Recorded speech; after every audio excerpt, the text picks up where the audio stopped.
दोस्तों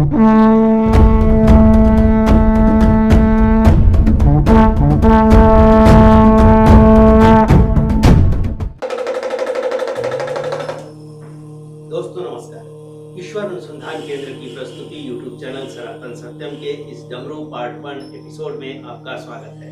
दोस्तों आज हम बात करेंगे इस म्यूजिक इंस्ट्रूमेंट की, इस वाद्य यंत्र की जो भगवान शिव के हाथ में शोभायमान रहता है। इसे बजाकर दुनिया का सर्वश्रेष्ठ नृत्य किया गया था, लेकिन विडंबना देखिए कि उसके बाद ना तो किसी संगीत घराने ने इसे अपनाया, ना इस पर रियाज किया और ना ही अपने विद्यार्थियों को इसकी तालीम दी। दोस्तों वैसे तो डमरू के बारे में आपको इंटरनेट पर, सोशल मीडिया पर ढेर सारी जानकारियां मिल जाएंगी, ढेर सारी कहानियां मिल जाएंगी, लेकिन ईश्वर अनुसंधान केंद्र ने इस पर जो शोध किया है उसके परिणाम हैरान कर देने वाले और चौंका देने वाले हैं। क्या है डमरू का रहस्य, आइए जानते हैं।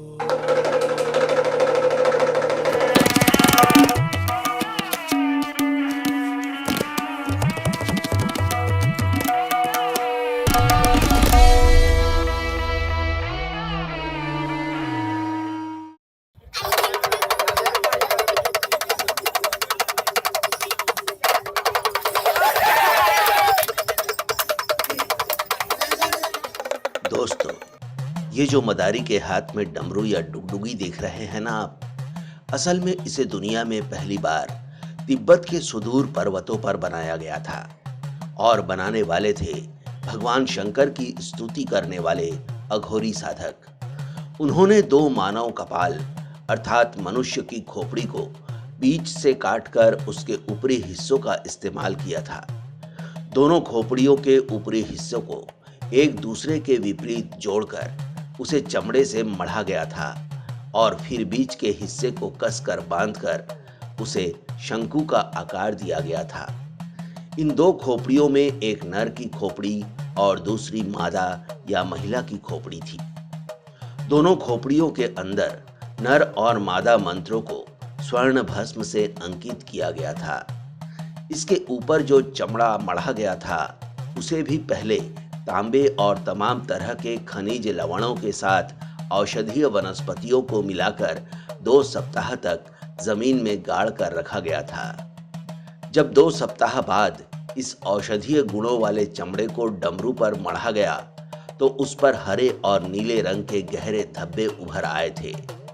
ये धब्बे कभी ना मिटते थे और ना ही धुंधले पड़ते थे। खोपड़ियों को भी उनकी विशेषताओं और स्रोत के लिए सावधानी पूर्वक चुना जाता था। कहा तो ये भी जाता है कि ये अघोरी साधक सदाचारी आचरण करने वाले महिला और पुरुष को उनके जीवित रहने के दौरान ही खामोशी से चुन लिया करते थे और फिर जब ऐसे चिन्हित लोगों की मृत्यु होती तो अंतिम संस्कार के दौरान उनकी खोपड़ी को सावधानी पूर्वक चुरा लिया करते थे।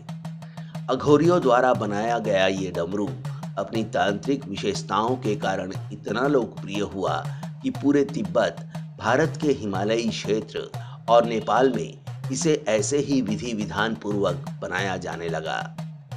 डमरू बनाने वाले इन अघोरियों में से कुछ लोगों का बौद्ध धर्म की तांत्रिक शाखा वज्रयान से भी जुड़े होने की बातें सामने आती है। वज्रयान 2 शब्दों से मिलकर बना है। वज्र अर्थात मनुष्य में निहित वास्तविक और अविनाशी स्वरूप और यान का मतलब है अंतिम मोक्ष या उस अविनाशी तत्व को प्राप्त करने की आध्यात्मिक यात्रा।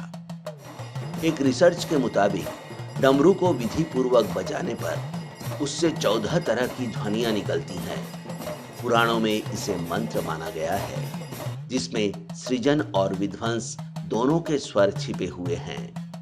कहते हैं कि ये मंत्र कई बीमारियों का इलाज कर सकते हैं। कठिन से कठिन कार्य की सिद्धि आसानी से प्राप्त की जा सकती है। यहाँ तक कि कई स्थानों पर इसे बिच्छू आदि विषैले जीवों के काटने पर उसका जहर उतारने के काम में भी लाया जाता है। हमारे हृदय के धड़कन की आवाज और ब्रह्मांड में गूंज रही ध्वनि में भी डमरू की ध्वनि मिली हुई है। डमरू की आवाज को उसके पूरे लय के साथ सुनते रहने से मस्तिष्क को शांति मिलती है और हर तरह का तनाव हट जाता है। ये नकारात्मक ऊर्जा या बुरी शक्तियों को दूर करता है। डमरू केवल एक वाद्य यंत्र ही नहीं है, इसे बजाकर भूकंप भी लाया जा सकता है और पानी भरे बादलों को बरसने पर मजबूर भी किया जा सकता है। दोस्तों, जिन अघोरियों ने इसे पहली बार बनाया था, उन अघोरियों को इसे बनाने की प्रेरणा मिली थी अपने इष्टदेव अर्थात भगवान स्वयंभू या शंभू से। हमारे तमाम धर्म ग्रंथों में इस बात का उल्लेख मिलता है कि भगवान शंकर ने डमरू बजाकर उसकी अद्भुत धुन पर प्रलयंकारी तांडव नृत्य किया था। लेकिन डमरू बनाने वाले और बजाने वाले लोग भगवान शंकर की उस धुन के आसपास भी नहीं पहुंच सके। यही वजह है कि शास्त्रीय संगीत और नृत्य में डमरू उपेक्षा का शिकार हो गया और आज हमें भालू या बंदर नचाने वाले मदारियों या फिर चौक चौराहों पर जादू दिखाने वाले जादूगरों के हाथों में ही ये देखने को मिलता है। इतना तो तय है कि इसकी आवाज से हर कोई वाकिफ जरूर है। अगर दूर से ही हमें डमरू बजने की आवाज सुनाई दे जाती है तो इसमें कोई संदेह नहीं रहता कि क्या बज रहा है। इसकी साधारण आवाज भी आकर्षक और कौतूहल जगाने वाली होती है। और सिर्फ आवाज ही नहीं, इसका आकार भी सौरमंडल और ब्रह्मांड के कई रहस्यों को अपने में समाया हुआ है।